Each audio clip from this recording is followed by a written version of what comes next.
Hello everyone. During the very first lockdown, so about 10 months ago, I set myself a number of goals or projects, and one of them was to really try and make an inroad into my lead mounting. So I just sort of almost randomly selected a load of figures that I had unpainted, and I went for the Peter Pig 15mm Modern African Wars range that they have in conjunction with a set of Rules AK-47, which I've always really enjoyed. And at about the same time, there's a YouTube channel that goes by the name of Billy Goat Wargaming, and he actually is a big enthusiast of AK-47 as well. And he put up a series of videos comparing and contrasting the two editions of AK-47. There's now a version, a second edition, revised edition called AK-47 Reloaded. So I was watching those at the same time, and it was really kind of, sort of stoking my enthusiasm for the subject again.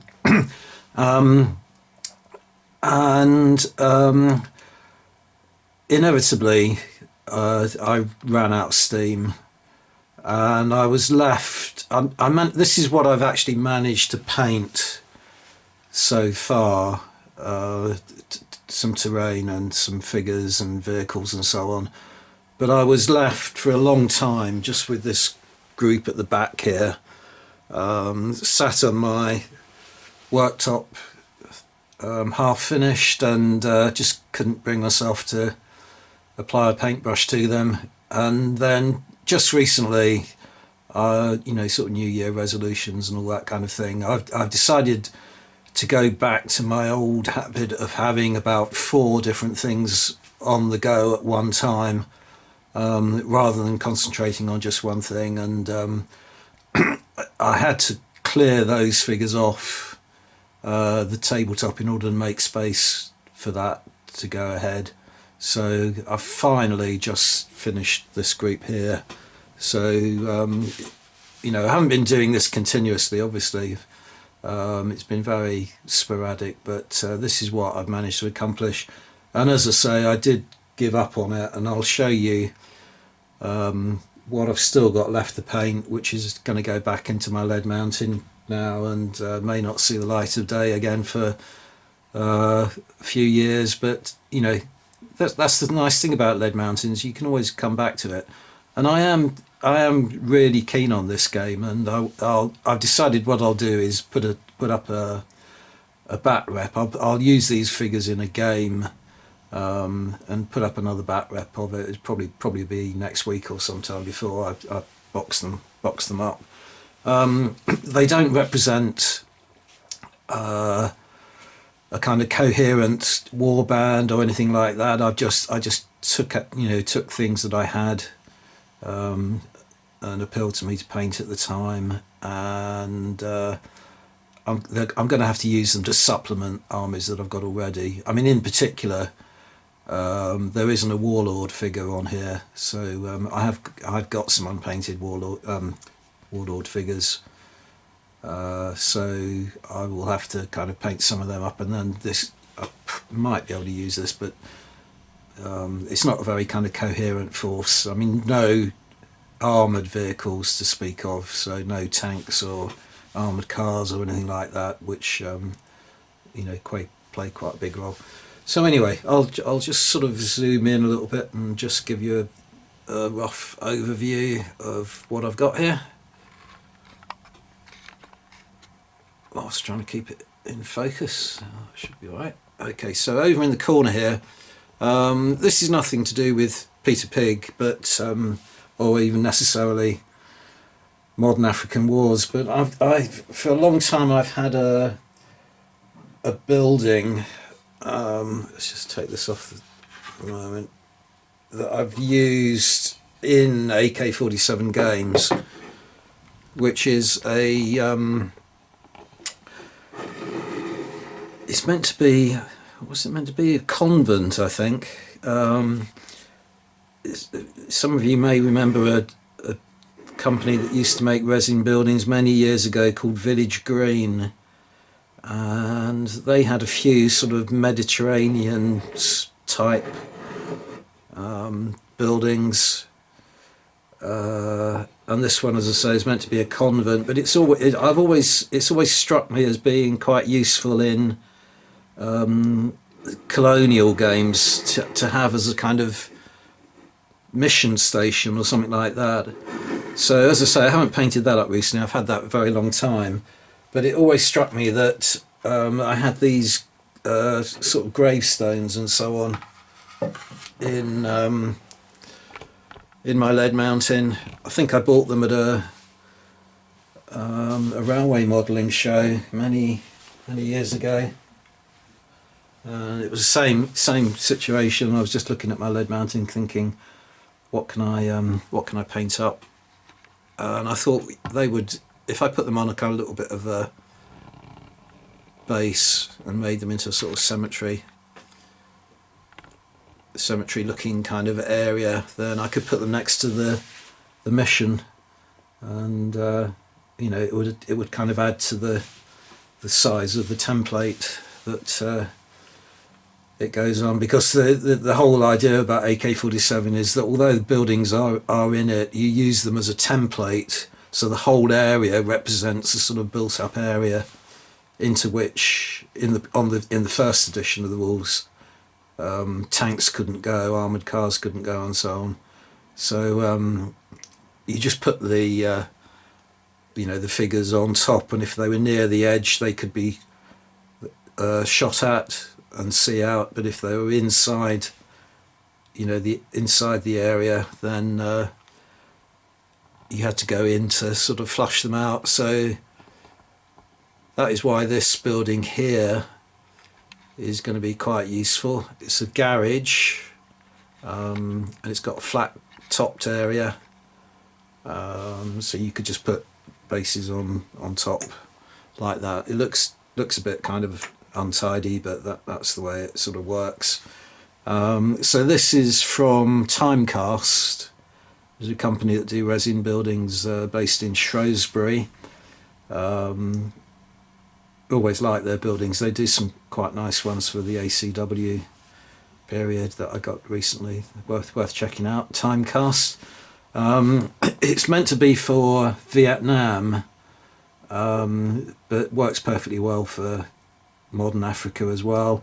I have painted up in the past a few of their buildings from their Vietnam range, and just alter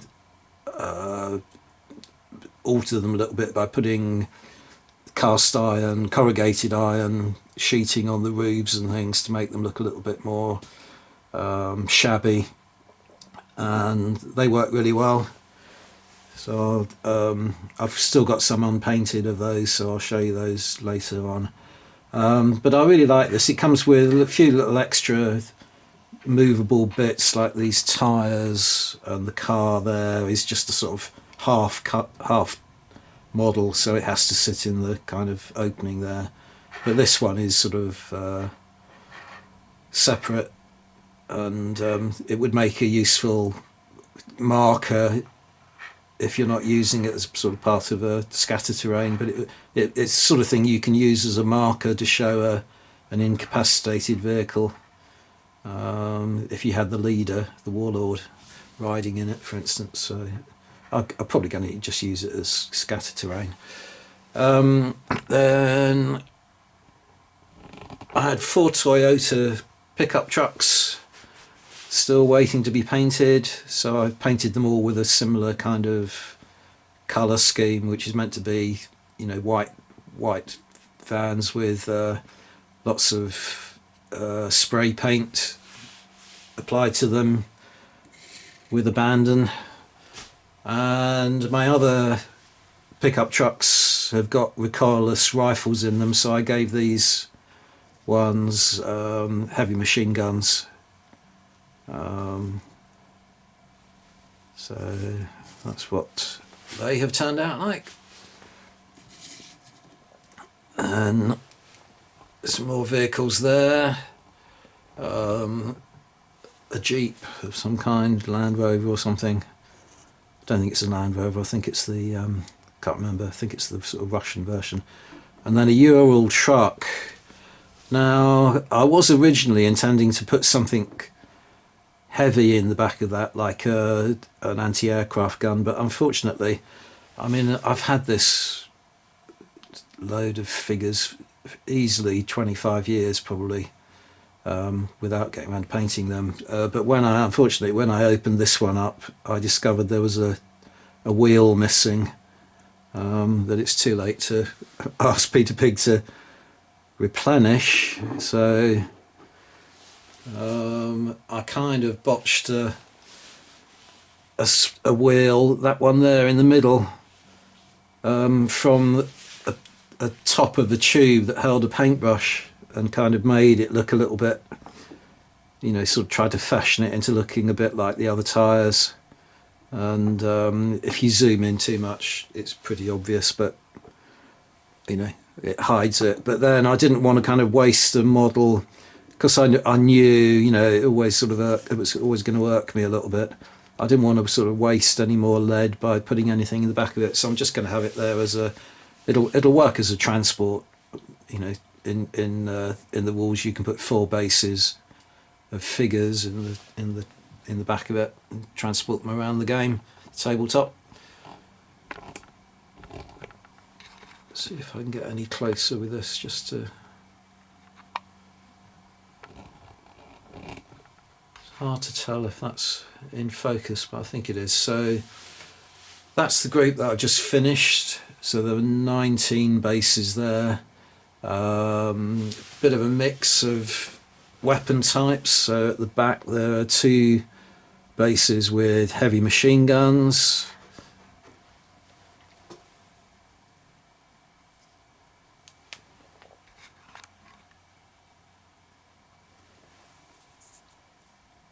It's probably not going to work if I keep changing the focus like this. And then what is that, about 4 bases with RPGs, and the rest of them are all with small arms, so light machine guns and AK-47s and so on. I had trouble with Peter Pig bags is that you're meant to put 3 figures on a base, and their packs are all 8 figures strong. So you do end up with either some figures left over or not sufficient to fill up the bases. So I've had to supplement them with a few figures that I had spare. So they're not all from the same figure packs, but they're a mixture of hardened militia. There's some female militia in there. They're a fairly new addition to the range. I think they came out about the time that they brought out the second version of the walls, and I quite like them. I think they're quite nice figures. They're as suitable for Southern America. They've got a kind of that sort of similar kind of hat on them, but I didn't want to paint them up. They would have been ideal as Cubans if they'd been around when I decided to paint some Cubans up for the game. I would have used these, definitely, but I didn't want to paint them up with sort of European coloured sort of flesh. I did want them to have African flesh tones. So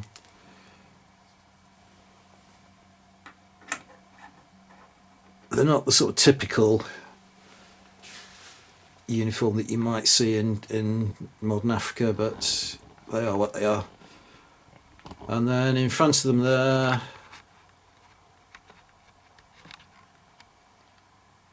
are 2 stands with anti-aircraft guns on them.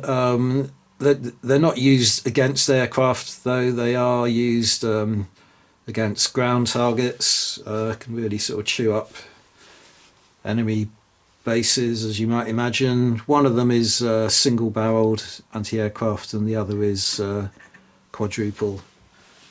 And you can tow them around, so you can attach them to the back of something like the Ural and tow them so that they can move around the battlefield. But again, they were there, outstanding to be painted. Big group here of well, a bit of a mix of. Oh no, they're all with small arms. These are all with small arms. They come from a variety of packs. Some of them are completely naked. Some of them are wearing uniforms. Some of them are wearing civilian clothing. So they're just going to go into the mix and be used as separate groups or as supplements to groups that I've got already. I mean, they would do as militia, or even as sort of some of them as professional soldiers. And then 4 bases there of mortars, and hang on, those are 3 bases with rocket propelled grenades. Just here now, these bases here are all from their pirate range, but there is a provision in AK-47's rules to have unarmed rabble, really, and they recommend that you use the tribal kind of looking guys from the pirate range, and I think they describe them as civilians wielding machetes, or mob wielding a machete wielding mob, something like that. But anyway, they won't be very effective in AK-47, but they can be added as a sort of a 6th group to your warband, and they just cause a little bit of a distraction and nuisance to the enemy. So I got them painted up, and they're there to try out in the rules.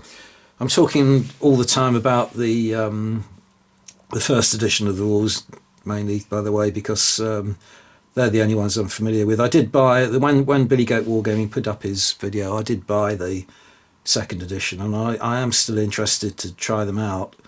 I'll talk a little bit more about that when I do my my battle report.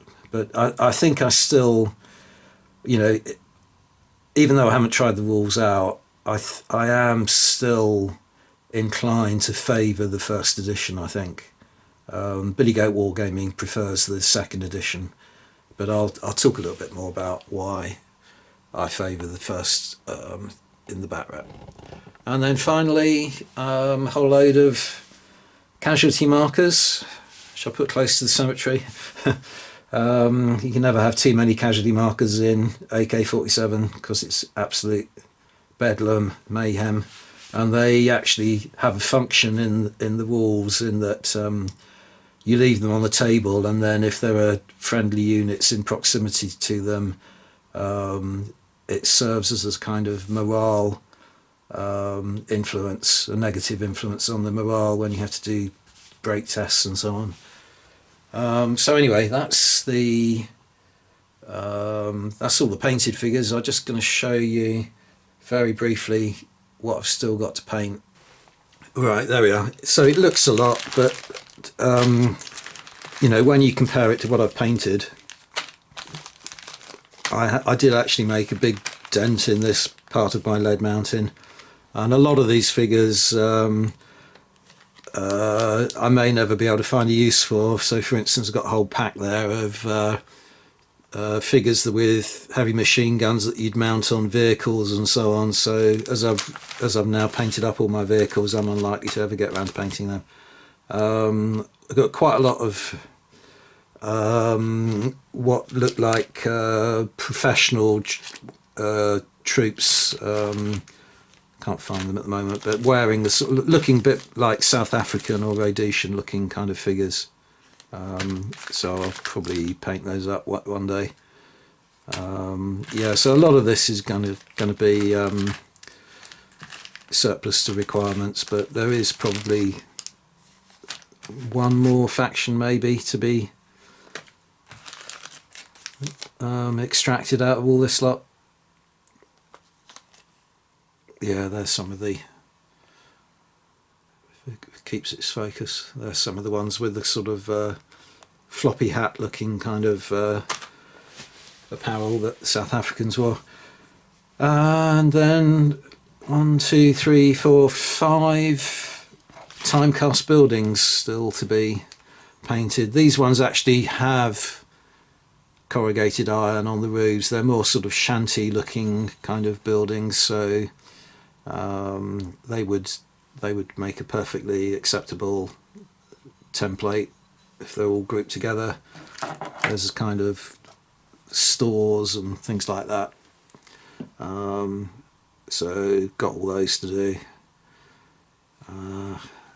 Got a massive number of, as you probably know, I'm really into buildings anyway, so I've just got unpainted buildings all over the place as well as unpainted lead. But anyway, that's a quick look at what I've managed to get done in the last year for my AK-47 project. And I'll, as I say, I'm going to have a bat rep coming up probably in a week or so's time. And thanks very much for watching, and I'll see you on the next video. Bye for now.